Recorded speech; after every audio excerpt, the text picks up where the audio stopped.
A handbag that costs more than a car, made from the skin of a predator that can sprint faster than a highway speed limit.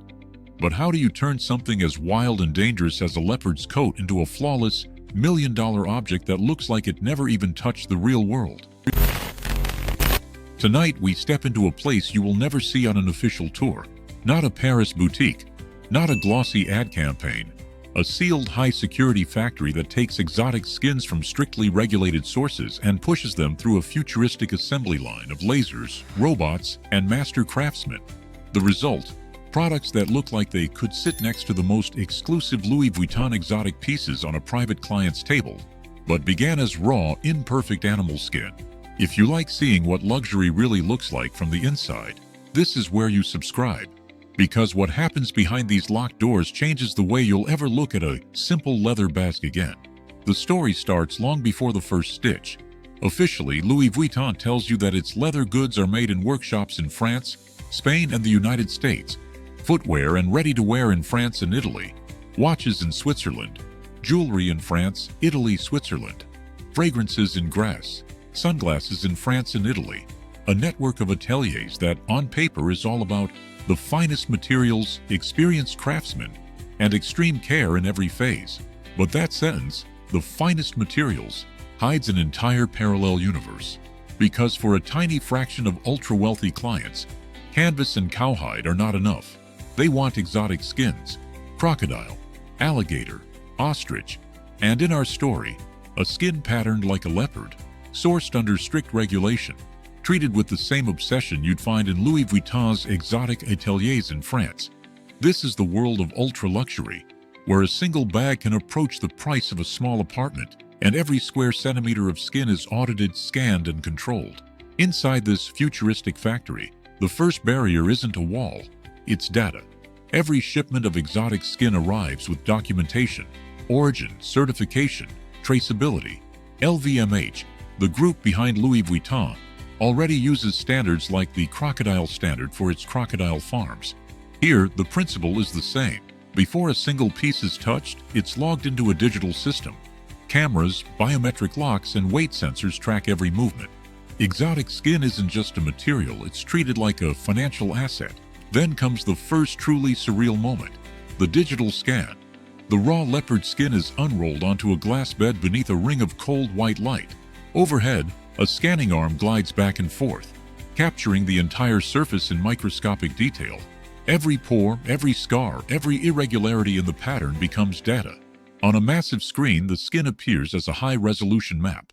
Technicians zoom in, marking natural defects, healed wounds, or tiny insect bites that would be invisible to the naked eye but unforgivable on a six-figure product. This is where the artistry begins to merge with mathematics.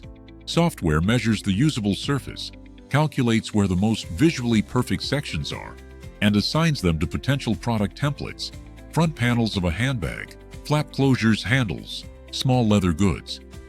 Just like Louis Vuitton's ateliers in France determine which part of a crocodile skin will become the front of a capucina's bag, this system decides which part of the leopard pattern is worthy of being seen, and which will disappear forever into offcuts and internal components. But a scanned skin is still just that, skin. To survive decades of use, it has to be transformed. The next phase is advanced tanning, a process that used to be done in open pits and wooden drums, now reimagined as a closed computer-controlled ecosystem. The leopard skins are placed into sealed stainless steel drums where temperature, pH, and chemical concentrations are monitored in real time. Sensors feed constant data to a control room, where a single technician oversees dozens of rotating cylinders, each one costing more than a luxury car. Traditional tanning can be harsh and unpredictable. Here, algorithms fine-tune each cycle. The goal is to stabilize the collagen fibers without destroying the natural texture of the leopard grain. The system adjusts the drum speed if stress on the skin becomes too high, injects precise amounts of tanning agents at exact intervals, and even measures how much moisture is leaving the skin. What used to be a craft passed down by smell and touch is now a hybrid of chemistry and code. When the drums open, the skins no longer look wild. They're pale, almost ghostly, their natural colors washed out. This is intentional. The factory isn't just preserving a pattern, it's preparing a canvas. The next step, texturization, brings the tactile side of luxury to life. In another section of the plant, robotic arms feed the tanned skins into calibrated pressing machines. Instead of flattening everything into a generic grain, the machines read the earlier 3D scans and apply pressure selectively. Some areas are left more raised to mimic the natural peaks of the leopard's coat. Others are gently compressed to create a smoother transition where a future stitch line will run. The result is a controlled chaos. It feels organic to the hand, but every millimeter has been engineered. This is how a bag can feel like a wild animal and a precision instrument at the same time. Color is where the illusion becomes dangerous. In a climate-controlled pigment lab, technicians in white coats mix dyes the way perfumers blend notes in grass. They're not just matching brown or gold. They're recreating the depth of a leopard's coat under different lights. Daylight boutique spotlights, candlelit restaurants, smartphone cameras. Samples are placed under a rotating light dome that simulates each environment. If the spots look flat under LED or too yellow in daylight, the formula goes back for adjustment. Robotic sprayers then apply pigments in ultrafine layers, guided again by the original scan. Darker tones concentrate where the natural rosettes should be deepest. Lighter glazes build up around them to keep a sense of volume. Unlike printed canvas where the pattern sits on top, here the color is worked into the very structure of the skin. After each pass, spectrophotometers check color consistency against a digital standard. Any deviation beyond a tiny tolerance means the entire batch is flagged. At this price level, inconsistency is not character, it's a defect. By now, the skins look almost unreal, more perfect than nature but still believable. That's when the most ruthless machine in the building takes over, the automated cutting line. In a glass-walled room, flatbeds the size of dining tables hold the finished skins under gentle vacuum. Above them, a cutting head armed with oscillating blades and lasers moves with surgical precision. On a nearby screen, the digital map of each skin is overlaid with product templates, front panels, gussets, straps, tabs. The software solves a puzzle that human cutters in France, Spain, or Italy used to do by hand. How to place each piece to maximize yield while keeping the pattern visually harmonious. The most dramatic rosettes are reserved for the most visible surfaces. Seams are placed where the pattern can flow across panels without obvious breaks. For a single hero bag, the system may sacrifice efficiency, using the best parts of multiple skins just to achieve a seamless look. That's part of why these pieces can reach prices in the tens of thousands of euros. Every cut is recorded. The system knows exactly which skin, from which batch, from which certified source, ended up in which product. This is traceability at a level that matches the rhetoric of responsible exotic skin use that Louis Vuitton executives talk about when they mention certified farms and bespoke orders. If a client ever questions origin, the data exists. If a defect appears years later, the factory can trace it back to a specific drum, a specific pigment batch, a specific day. Once cut, the story shifts from machines back to hands. The components are shipped out to the brand's official ateliers, those 18 workshops in France, the sites in Spain, the 3 in the United States, the 2 in Italy, where experienced craftsmen assemble them into finished products. Here, the futuristic factory disappears from the narrative.